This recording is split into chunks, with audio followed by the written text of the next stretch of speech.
Well, it made me another blank. Like I said, I'm bound and determined to get this right. So let me take this over the bandsaw. I've already got my circle drawn on it. I'll take that over there and cut it off. Like before, I will glue paper on here. I've got my center mark, and I'll glue brown paper on here and my block, same way I did before, so we can cut these rings. This time, going along with my lessons learned, I cut the strips more narrow. I've got 10 species of wood in here, and I cut the strips more narrow. They're all relatively the same, but some of them are a little thicker than others, but I tried to keep everything in pairs coming out as I could, with Arizona ash being in the middle. Anyway, I think it's going to be really pretty. Something else I did is I modified my thin parting tool. This should be thin enough. I know it's going to be long enough to get me through even 3/4 of an inch thick material. So I've modified my parting tool, and I've rounded these edges top and bottom. And so hopefully this will be thin enough that I can avoid most of my tear out. At least that's the hope. We're going to find out. In order to help you visualize what we're doing, I graphed it.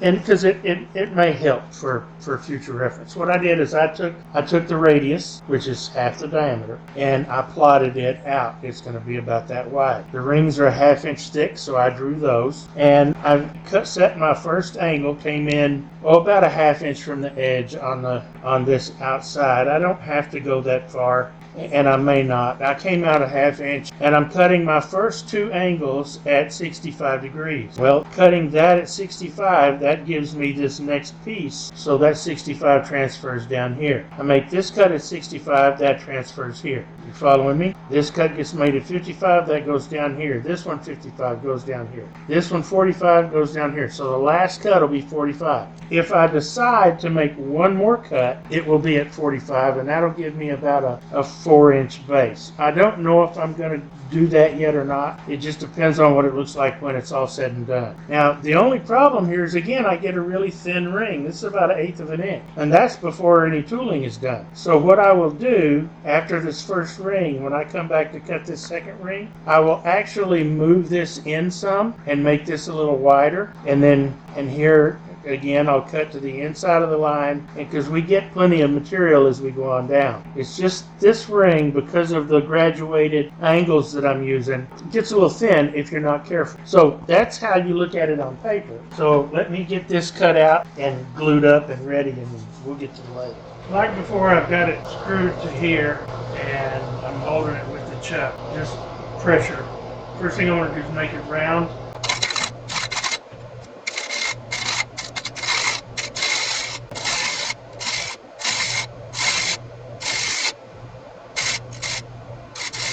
We're really close. We're not quite there yet.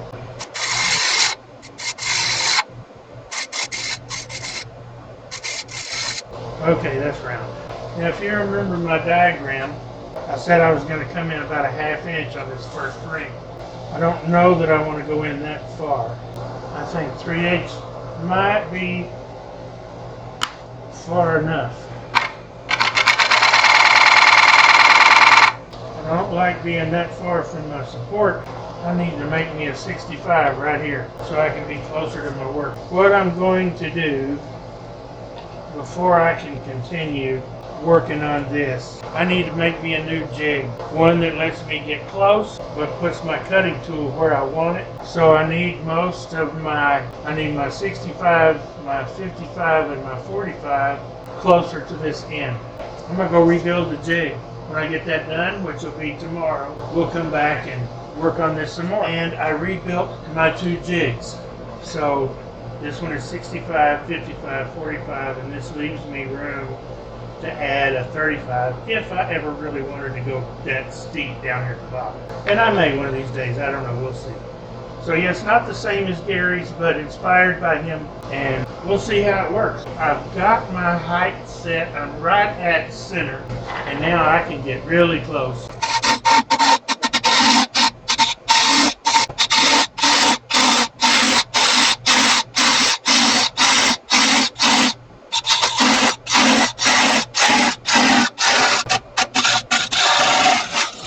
I've still got tear out. Not as bad as it's been. See, it's not too bad right here. That'll clean up. Okay, let me go make my marks and I'll come back.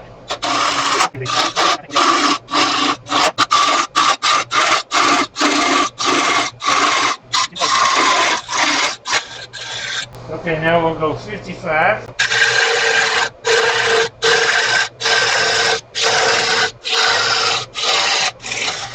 One more at 55.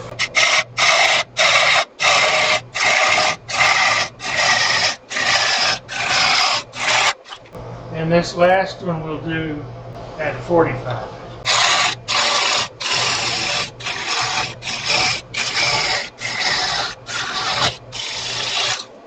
I got to do some sanding on this and get these prepped. Take this off the block.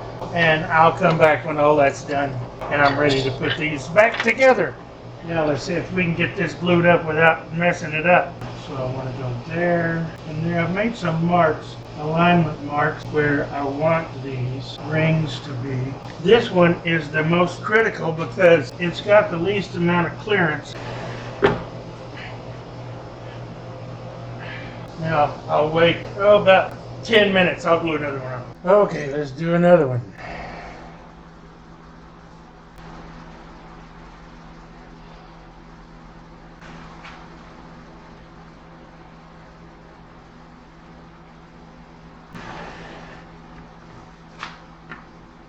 Wait a half hour or so and glue up another one. Time to glue another ring on. And that goes there. And that goes there. And a half hour, we'll do it again.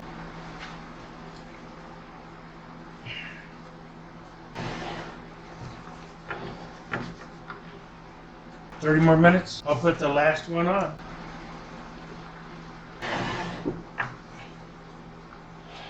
Those are all where I want them. So now I'm just going to go ahead and I want to make sure I get a good glue joint here at the edge, actually edges, because I'm going to do this all the way around. And now we wait till tomorrow morning for the glue to cure. So I'll come back in the morning and we'll start turning this sucker into a bowl, I hope. And hopefully I won't blow it up. It's going to be pretty thin in a couple of spots. As you can see, it's not running completely true, but what I want to do is just take a little bit of this off.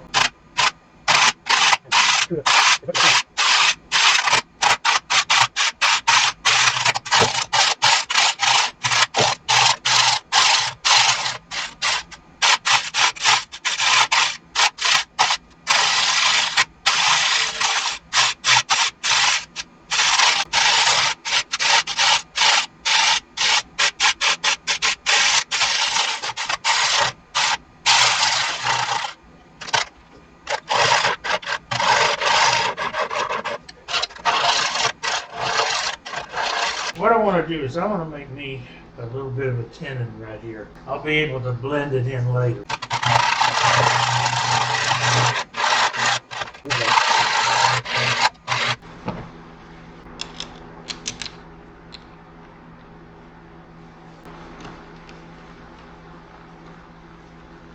Okay, that appears to be running true enough. Crash. Oh wow, I just broke the bottom out of it. It's fixable, but puts me off a day. Alright, let's see what we can do about this shape. That's about 900.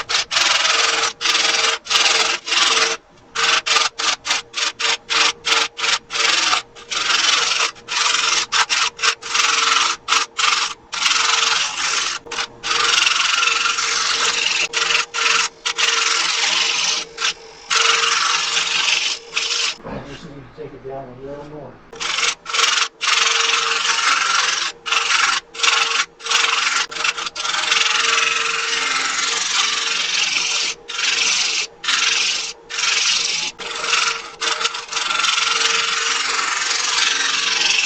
A little bit more right there and a little bit more right there.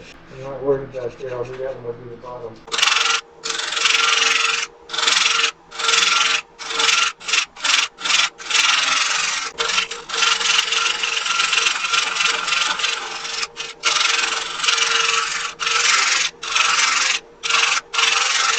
Okay, I got a little ridge right there I need to take care of. This is so very close right here, but I'm afraid to go any thinner. All right, let's sand it up, see what happens.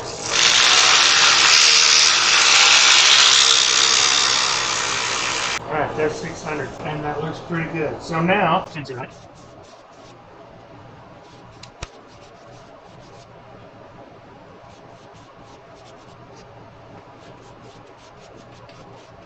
okay, when that dries, I will cut it, I'll sand it back with 400 again and 600. Then we'll pull this back and turn the inside. Okay, here's where I've got to be really careful and take light cuts. I got plenty of thickness down here, but up here, not so much.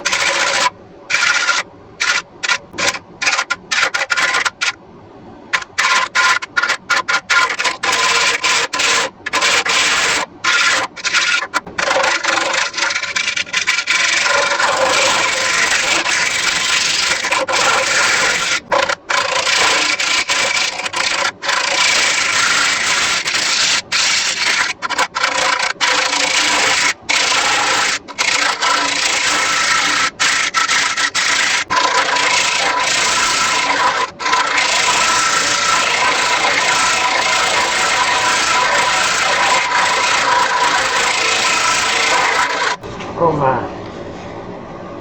Oh my. That's just about where it needs to be, and I blew a piece out of there. I don't know how. And there. And there. Oh my goodness. See that? And that.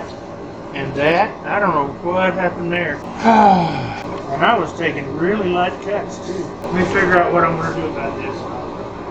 I've got an idea. I don't know if it's going to work or not. So what I'm going to do is I'm going to keep taking this down till I get about right here and get this all nice inside. And if this holds together, I've got an idea for what I might do here. It's not going to look great, and if I don't like it, I'll just part it off and we'll just have a shorter bowl. So we'll see.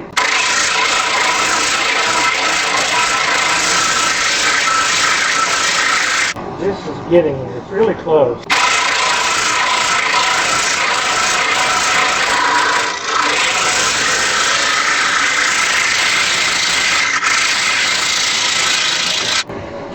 Oh my goodness. I'm about a 1/16 of an inch thick here. Yeah, this isn't going to work.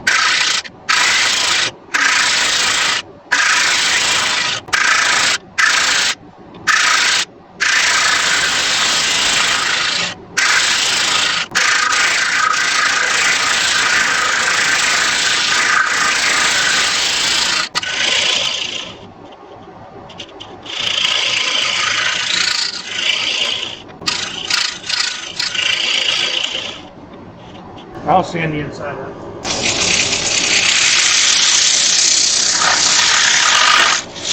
Put this with a coat of sand and sealer.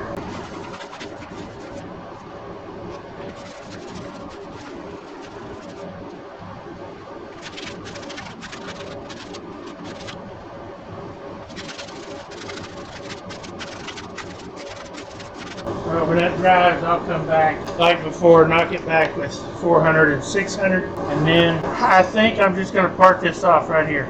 Oh, well, like I said, sometimes you're the windshield, sometimes you're the bug. Today I was the bug.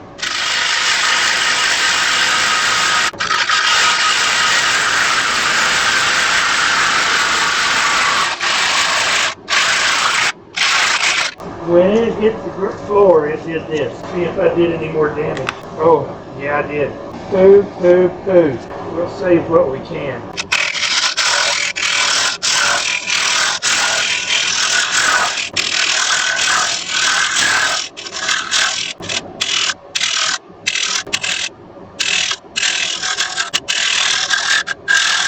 Doggone.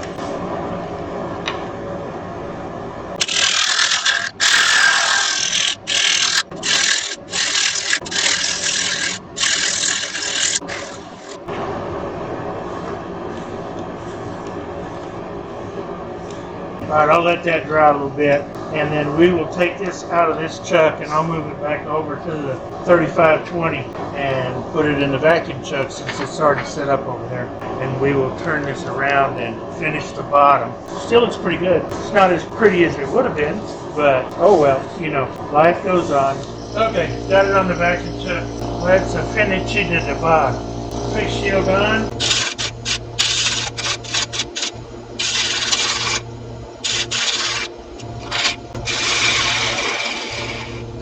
Drill my hole for my logo coin. Plenty deep.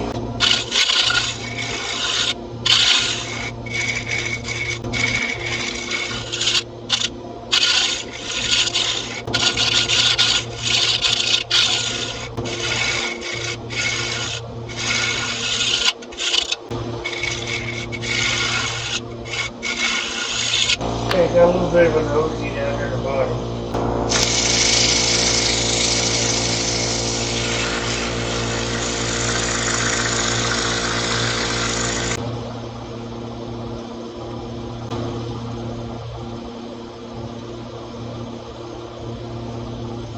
Alright, I'll let that dry a little bit.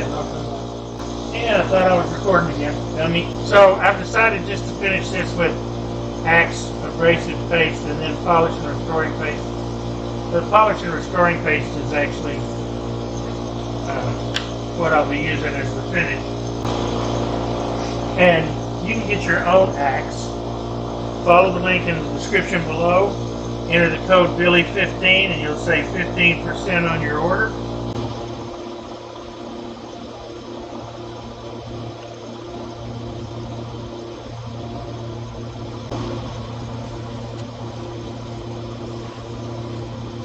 Not bad. It's got some nice chatoyance. I'll let this sit and harden up on that inside for a few minutes before I turn it around and do the same thing to the bottom.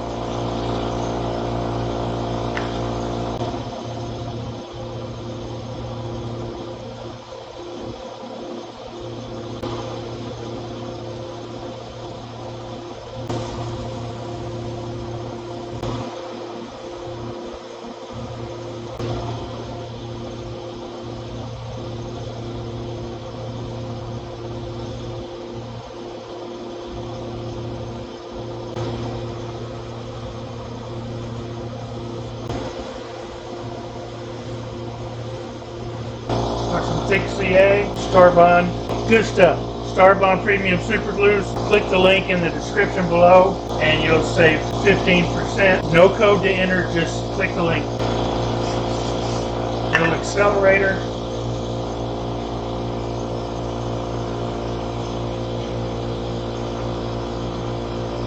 And there you have it. No, not my best job. I won't be selling this one either. Here it is, such as it is. I'm not terribly pleased with it. I rushed the finish because I didn't care anymore because it broke. That's on me. That's just the way it is. I did miss some tear out over here that I thought I got all sanded out. And it didn't show up until I applied the finish on it, or the polish and restoring paste. And I didn't care to go back and fix it.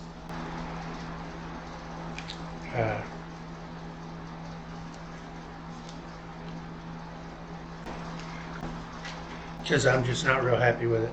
I can't see putting that much work in it and then burning it, because it is kind of cool looking, but I've done much better work than this. This one will not be sold. I'm not happy enough with it at all. I may give it away as a gift. You know, we're always our own worst critics, and I know I am. After this, that's what happened when I parted it. It came into it broke into 4 pieces. I don't know what happened. I don't know why the ash, but see, and then just on the end, on both sides, the ash failed. Right at the very end, right when it was pretty much pure end grain. Why the ash failed at that point, I'm not real sure. And it did it on both sides. Same piece of wood. Same piece of ash. So, you know, it's one of those weird things, I guess. Part of it was because I got it so thin. It's a 1/16 of an inch. Little change dish or something.